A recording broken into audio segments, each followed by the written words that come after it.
Hello, my name is Lieutenant Colonel Justin Peacock. I am the Educational Director for the Military Medical Operations Department of the Armed Forces Radiobiology Research Institute at the Uniformed Services University. We are really happy to welcome you to the Virtual Medical Effects of Ionizing Radiation, or MEIR course, which offers a postgraduate education on the biomedical consequences of radiation exposure.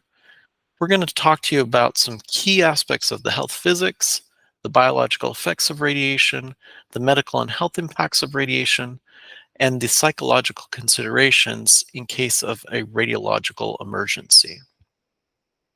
I'm going to give you a little bit of introduction today to the course as well as the Canvas site, so you have a little bit of an idea of what this course will entail over your week of course. Now, as you can see, this was designed during the MEIR September 16th through the 20th, 2024 course, but the same principles, the same setup will apply to the course whenever you are taking this course in the future.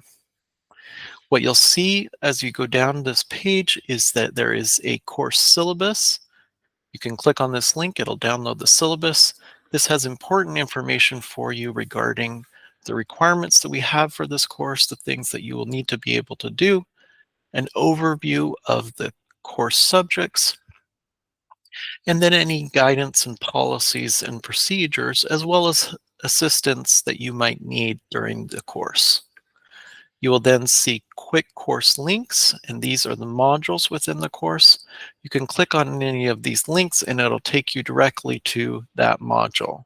So you can see the pre-course work, day 1, day 2, day 3, day 4, day 5, and then the end of course or post-course material. Below that, you will see this MEIR synchronous discussion session link. This is an MS Teams link. This link will take you directly to the MS Teams synchronous discussion. You can also see the meeting ID, passcode, and dial information below. This synchronous discussion will occur every day of the course for 2 hours at the end of the day. An important note that this Canvas course will be available to you 1 week before the actual course, during the week of the course, and for 2 weeks after the course. And another important note is that this course is best used on a personal device or computer, on a personal network. It does not work well on mobile devices, although there are some limited capabilities with mobile devices. And we have had issues with people using government computers and government networks, which often will block features of this course. And so we strongly encourage you to use that personal device, that personal network. Over here, you will see there is a link to the course calendar and the course notifications. If you click either of these, they will go directly to those links. On here, you will see the to-do list, which will allow you to see assignments and activities that you need to complete each day of the course. You can click on those and go directly to those assignments. If you go to the announcements page, there's no announcements currently, but any announcements for the course will populate here. They will also be sent to your email. In the modules, you will see that there is pre-course work. Importantly, within this pre-course work, you can see there's a practice assignment that asks you to please submit a document. It can be any document, including a blank document, to the Canvas site. This will help you see how that process works so that you can submit future assignments such as your reflections.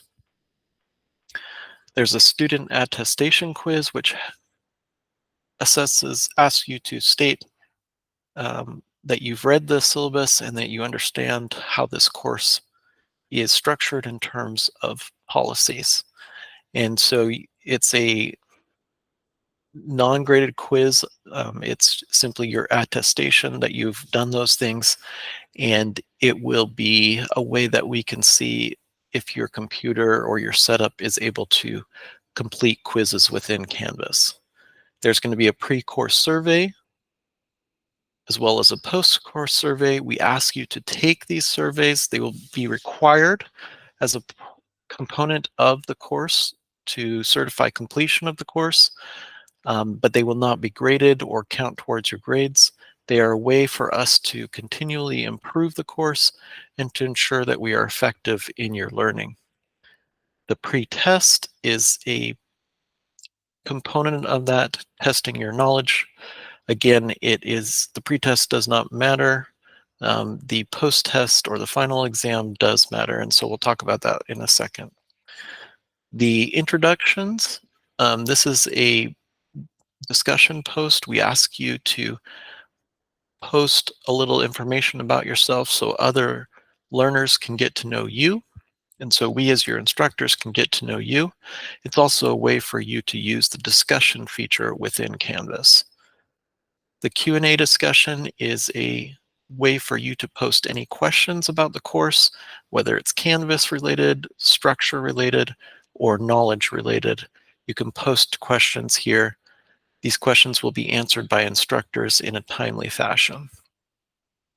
The instructor contact information is here. The resource discovery is a way for you to post things that were helpful to you during the course. Sometimes instructors or peers will post things in this resource discovery page, and that may help you within this course. There's a student reference sheet, which will be helpful to you for assignments as well as for the final exam. And then there is a page for tips for success during online courses. If this is your first course or you haven't taken a lot of online courses, I strongly recommend you look at this to be able to look at ways that you can be successful in a course such as this Canvas course. This is a Canvas student help guide. If you have questions about Canvas, this can be very helpful to you during this course. And then you will see each day is broken down similarly. There will be an overview and then topics during the day, and each topic will have different activities during that topic, including these things called knowledge checks. At the end of each day, there will be a synchronous discussion. This will have that MS Teams link information in it, and also the discussion questions that will be brought up during the synchronous discussion. And then each day you will have a reflection assignment. This reflection assignment is required.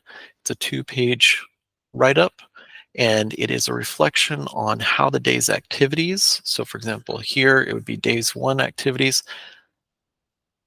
how you approach that information from day 1, how it applies to you in your job or your position, and how maybe you're synthesizing information from other areas that may help you better understand, apply, and analyze day 1 material. You'll also have a chance within there to talk about a reference that you use to help you understand day 1, in this case, the day 1 material, and each day resources that will help you understand the day material better. And so that reflection assignment will be due at the end of each day. You can see day 2 is structured similarly, again with a synchronous discussion and a reflection assignment. And day 3 is the same, day 4 is the same, day 5, you will have your final synchronous discussion and reflection assignment. And then after day 5, the final exam will be open to you. The final exam is a multiple choice exam. You will have a time limit for that exam, and you will be asked to complete or receive an 80% on that exam. Now, if you don't get 80%, you have one more chance to retake the exam, and that retake will be that retake will allow you to receive the questions that you got wrong so that you can study that material within the course and then retake the final exam, and again, attempt to receive that 80% on the final exam. So this is the only component of the exam that has an actual grade associated with it, and that is an 80% or above in order to pass the final exam. You'll notice that there are points for other assignments, such as the reflection assignments, or up here you had a knowledge check. You can see this knowledge check has a 5 points associated with it. Even though points are associated with those, we don't actually give points for those assignments. Those are activities that are either pass, fail, complete, incomplete. And so you need to complete them according to the assignment's requirements. And if you do that, then you receive a complete or a pass on that assignment. You'll see at the end of the course material, there's also a course evaluation and post-course survey. We ask you again to complete that. It helps us for continual process improvement in this course. And we want to see how effective the course is in terms of your learning of the material. And again, you'll see that reference list here. Now, if we go from the modules tab to now the grades tab, you'll see all those grades listed here. And again, I'll remind you that anything other than the final exam, even if it has points listed here, you don't have a point total or a grade total that you have to get to complete this course. It's a pass-fail for all of these activities, and you have to complete those activities according to the requirements for that activity, which will be listed. So these are all completes or pass-fails. And then the only thing that will be graded again is that final exam, which you have to get 80%. And you have one retake possible for that final exam. This Peoples tab will have your instructors and your peers listed in it. Now, as we discussed back on the home page, you can view your course calendar or your notifications from here, but you can also go here on the tab, you can see your calendar, and you will see your calendar has all the day's activities populated on that calendar. You can also see there's an inbox link here, which currently is not available, but once the course starts, you will have access to that. That is how the best way to communicate with us as your instructors or with your peers during the course. So please use that inbox to send messages. We will try to respond as instructors in a timely fashion. So we're going to go back to the courses tab, to this main course page. And so we are really excited to have you in this virtual course. It's an exciting course. It is a rigorous course. It is 40 hours, and we do expect you to participate within the course, both through synchronous and asynchronous activities. We ask that you please be timely in your submission of activities for this course. So you can see there on this to-do list, there are dates and times that these are due. You do need to complete them by those dates and times. Unfortunately, if we see a lot of incompletions, we may have to remove you from the course, and we would not want to do that. So please complete things in a timely fashion. Certainly, if you have extenuating circumstances that will prevent you from attending a synchronous discussion or submitting an assignment, please let us as your instructors know ahead of time, and we'll be happy to make accommodations for that. But in general, we ask that you please attend all the synchronous discussions, complete all the assignments, complete all the activities, and receive that 80% on the final exam. And then we can give you the credit that you so richly deserve for your hard work in this course, and you'll receive that credit and also that certification that you have completed this course. With that, we look forward to welcoming welcoming you to the virtual course on day one, and we're happy to learn with you and learn from you. Um, and we hope that you learn both from us as your instructors, but also from your peers. And with that, we welcome you to this course. Thank you very much.